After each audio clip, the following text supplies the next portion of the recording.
사사기 6장 1절부터 10절입니다. 이스라엘 자손이 주님께서 보시는 앞에서 악한 일을 저질렀다. 그래서 주님께서는 7해 동안 그들을 미디안의 손에 넘겨주셨다. 미디안 사람의 세력이 이스라엘을 억누르니 이스라엘 자손은 미디안 사람들 때문에 산에 있는 동굴과 요새의 도피처를 마련하였다. 이스라엘 자손이 씨앗을 심어 놓으면 미디안 사람과 아말렉 사람과 동방 사람들이 쳐올라 오는 것이었다. 그들은 이스라엘을 마주보고 진을 쳐놓고는 가사에 이르기까지 온 땅의 소산물을 망쳐 놓았다. 그리고 이스라엘에 먹을 것을 하나도 남기지 않았으며 양이나 소나 나귀까지도 남기지 않았다. 그들은 가축대를 몰고 장막을 가지고 메뚜기 떼처럼 쳐들어왔는데 사람과 낙타가 이루 셀 수 없을 만큼 많았다.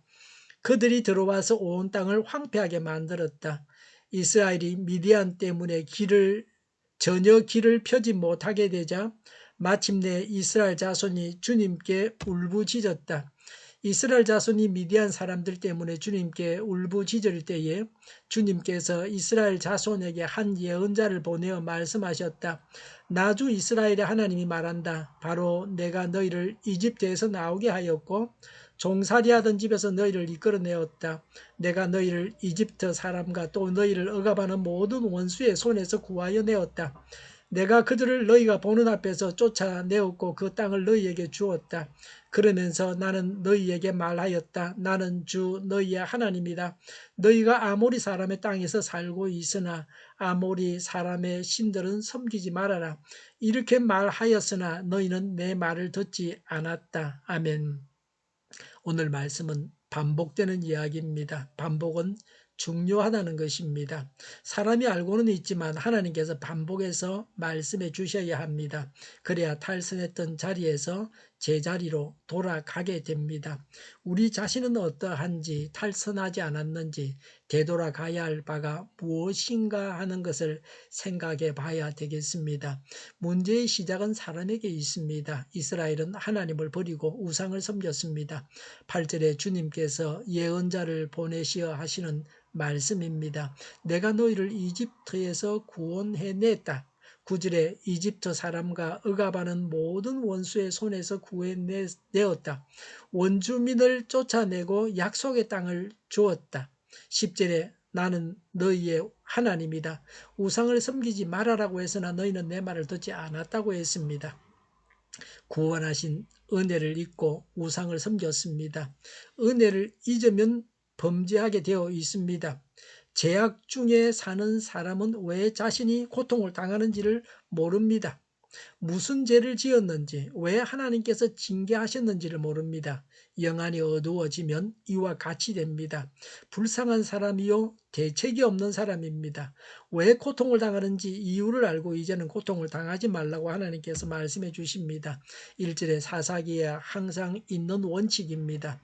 적의 소나기에 들어간 것은 악한 일을 했기 때문에 하나님께서 적에게 넘겨주신 것입니다. 우리가 하나님의 자녀이지만 범죄하면 하나님께서 우리를 마귀의 손에 넘겨주십니다. 범죄하는 자는 마귀의 소나기에 있는 자입니다. 범죄하는 자는 마귀의 수하에 있으니 마귀가 시키는 대로 해야 하고 마귀를 대적할 수 없습니다. 마귀를 대적해도 마귀가 도망가지 않습니다. 인간의 본성은 현명한 요소보다는 어리석은 요소가 더 많습니다.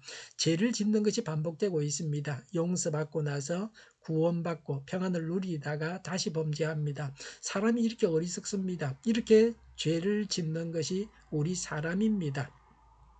이스라엘이 당한 고통에 대해서 말씀합니다. 2절에 미디안 사람들 때문에 이스라엘은 산 위에 동굴과 요새로 피했습니다. 3절과 4절에 적들이 쳐들어 올라와서 땅의 소산물을 망쳐놓고 가축도 남기지 않았습니다. 5절에 적들은 짐승을 끌고 와서 온 땅을 황폐하게 만들었습니다. 먹고 살기가 어려워졌습니다. 죄를 지었기 때문에 먹고 사는 문제도 해결하지 못했습니다. 아담도 범죄함으로 에덴에서 쫓겨나서 땀을 흘리며 고생해야 먹고 살 수 있었습니다. 기쁨으로 일하는 것이 아니라 고통을 당하며 일해야 먹고 살게 되었습니다. 아담 이후에는 범죄함으로 이래도 먹고 살기가 어려워졌습니다. 농사를 지어 놓아도 적들이 와서 다 망쳐 놓았습니다. 우리가 당하는 어려움도 우리의 죄 때문입니다. 고통당할 때는 하나님께 부르짖어 기도하지만 살만하면 해이해집니다. 기도의 열기가 다 식었습니다. 그러면 다시 어려움이 생겨나고 있습니다. 경제가 어려워집니다. 제약은 생계까지 위협합니다. 이 사실을 모르기 때문에 사람들은 하나님께로 나아와서 제 문제를 해결하려고 하지 않고 돈만 벌려고 합니다. 제 문제를 해결해야 경제도 나아집니다. 제 문제는 덮어두고 돈만 벌려고 하지만 돈이 벌리지 않습니다. 6절과 7절에 적 때문에 길을 펴지 못하게 되자 이스라엘 자손이 주님께 부르짖었습니다. 기도는 독수리가 오르지 못하는 곳까지 올라갑니다. 사람의 도리는 부르짖어 기도하는 것입니다. 젖 달라고 보채면 젖을 먹게 됩니다. 다시 우리는 하나님께 기도해야 합니다. 기도해야 우리가 당하는 어려움이 해결됩니다. 근본적인 해결은 기도로 되어집니다. 지금 당면한 어려움을 하나님께 내어놓고 구하시기 바랍니다. 9절과 10절에 기도하면 무엇이 문제인지를 하나님께서 알려주십니다. 그래서 그 문제를 해결하는 것입니다. 기도하면서 문제를 파악하고 해결해야 합니다. 그래야 신앙이 자랍니다. 신앙인으로 바로 설 수 있습니다. 내가 잘못했는데 염치가 없어서 기도하지 못한다고 하면 고통은 그치지 않습니다. 그런 사람은 어쩌면 영원한 고통 속에 들어가야 하는지도 모릅니다. 우리는 하나님 앞에서 염치를 따질 만한 존재가 아닙니다. 염치가 없음에도 불구하고 하나님께 나아가서 부르짖어야 합니다. 기도하고 하나님께 부르짖는 것이 하나님의 뜻입니다. 기도로 하나님께 나아갈 수 있는 사람은 복된 사람입니다. 살만할 때에 범죄하지 말아야 합니다. 범죄하는 것은 어쩔 수 없는 일이라고 한다면 그 후에라도 하나님께 부르짖어 기도해야 합니다. 기도만이 우리가 살 길입니다. 기도만이 우리 교회가 살 길입니다. 기도만이 우리나라가 살 길입니다. 기도하겠습니다. 범죄하지 않겠습니다. 언제나 기도하고 구하겠습니다. 하나님과 원만한 관계를 갖겠습니다. 하나님 말씀을 따라서 살아가겠습니다. 오늘보다는 내일이 더 낫게 하여 주시옵소서. 교회가 분열되지 않고 하나가 되게 하여 주시옵소서. 모든 언론이 제 역할을 다하게 하여 주시옵소서. 정의가 강물처럼 흘러가게 하여 주시옵소서. 코로나19가 물러가고 백신과 치료제가 나오고 갇힌 생활이 끝나게 하여 주시옵소서. 우리 동일교회가 만구는집하게 하여 주시옵소서.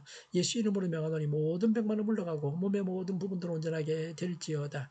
교회의 잘못된 썩은 부분들을 도려내고 주님께서 온전케 하여 주시옵소서. 코로나19로 신음하는 모든 자들을 고치시고 온전케 하여 주시옵소서. 저희와 교회와 이 나라의 민족을 불쌍히 여겨 주시옵소서. 늘 맑은 공기를 마실 수 있게 하여 주시옵소서. 하나님께서 기뻐하시는 나라가 되게 하여 주시옵소서. 오늘도 하나님 안에서 차고 넘치는 삶, 복된 삶을 살게 하여 주시옵소서. 감사와 찬양을 주님께 돌려드리며 예수님의 이름으로 기도하옵나이다. 아멘.